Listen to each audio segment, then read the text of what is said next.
So Suno just dropped its version 5.0 and it is easier to make high quality music than ever. So in today's quick video, I'm going to do a comparison of the exact same lyrics, exact same prompt, comparing the free version 3.5 versus the latest greatest 5.0. Guys, I'm Brian, half of the Creative AI Show, where we're two creative guys talking AI, putting videos up every single day on YouTube about using fun AI tools like this.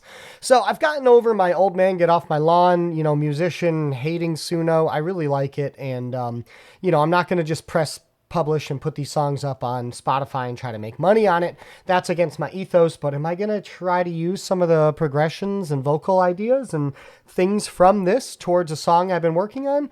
I got it passed by the other guys in my band, and as long as we work on it authentically as a band and have our final version be real humans, we're okay with starting to introduce this level of technology. So here we go. So it's a song. It's called Bipolar. I'll show you first the, you know what? Let's start with the good one. Let's start with the version 5. I want to show you just how good this is. Things to look for. So what they did is they increased the quality of the vocals. So that's one of the main things. And especially younger people, they're really good at detecting AI music, mostly based on the vocal quality. They obviously sound like a robot. They could be very flat on some notes. They sound like somebody where the auto-tune is just tuned up a little bit too much, but they've eliminated too many artifacts of things that make it sound natural. Now, you hear that right there? I breathed in between my lines. That's one of the big things that, the version 3.5 didn't have, these little natural affectations of our voice, and 5.0 did a really, really good job. Not to mention, I think the creativity is kind of off the charts. I put Blink-182 type drums, very distinct Travis Barker type drumming style, and they really did a great job in version 5 compared to 3.5. So without further ado, let's dip into version 5 here, and I want your opinions here in the comments. Tell me what you think. So, oh, my bad. That one's 3.5. Here we go. Now listen, it's stereo. I got a guitar in the left speaker, drums in the right now. It's a creative intro. It's not just four of the same thing. Little stop right there was cool. Okay.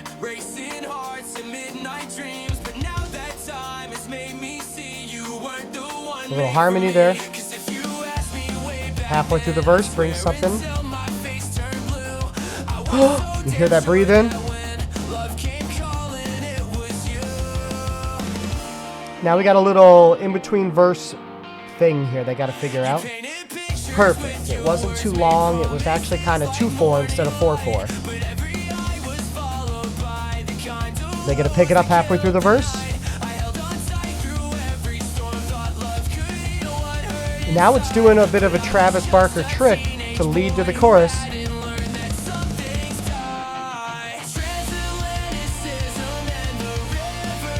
Alright, it's good. Let's hear what those vocals sound like alone. Where are we on the song? We're about halfway. Alright, let's hear those vocals now just on their own. So I could do extract the stems, I can go lead vocals, I'll go about halfway through the song, solo out the vocals. Let's listen real close here. Worn down tires, I needed to hold you through the night. Those days with you felt like a free fall. Pretty good. I mean, they got a little delay on. These are all studio tricks that we're used to hearing, but you can feel some actual emotion coming from these vocals here. That's the whole track.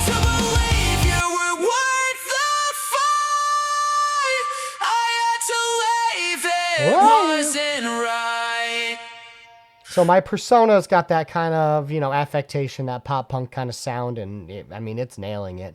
It's too good. Now let's see what they're doing for backing vocals here. So we got some backing vocals coming up. Let's listen to what they're doing for that.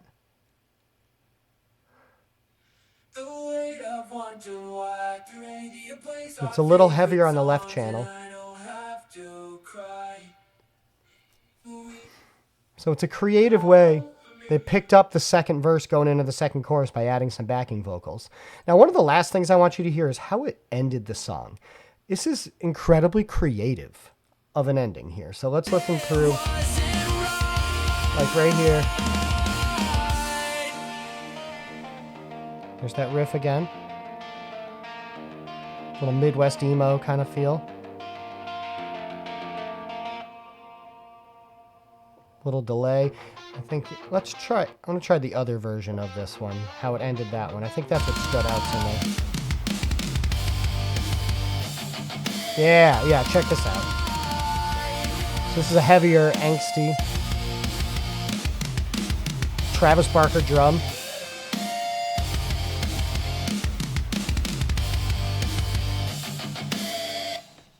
Like, what a cool way to end a song right there. That's actually creative. That's not your cookie cutter normal pop stuff. So now let's go back and see what 3.5 did with the same kind of prompts. And I want to show you that difference there. You can hear the vocals are struggling a little bit. You're not hearing those affectations. It's not nearly as creative. And not to mention, all the instruments don't sound as separated in the mix. Things sound compressed together like it's one track of instrumentals. So, you know, it's got that basic kind of riff. We'll hear the drums a little on the boring side.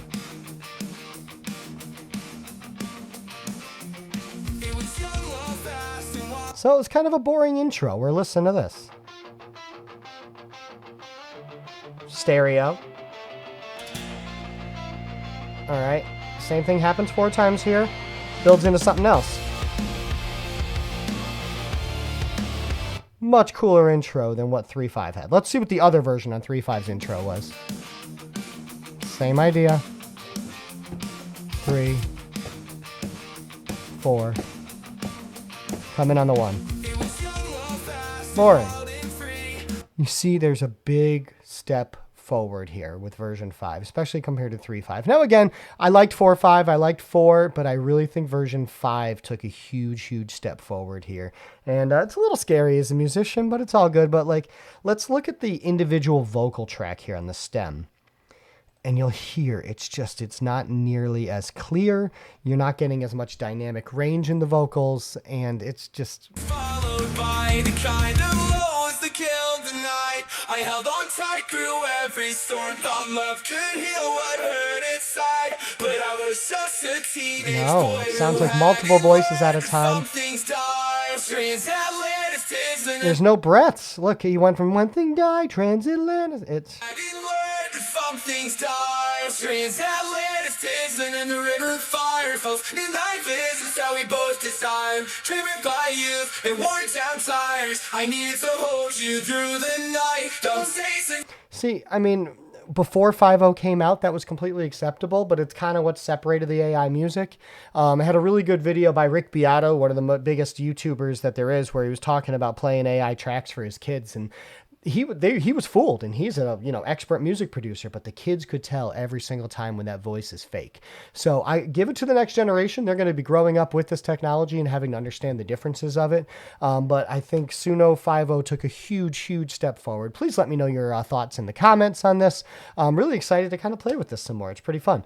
But yeah, otherwise, check out the Creative AI show every Monday. Rosh and I talk for about 20-30 minutes about all the latest updates. I'll be talking about Suno 5.0 in this upcoming week with him. And just we want to get all the information out to all the creative AI users out there. So until then, we are 2 creative guys talking AI.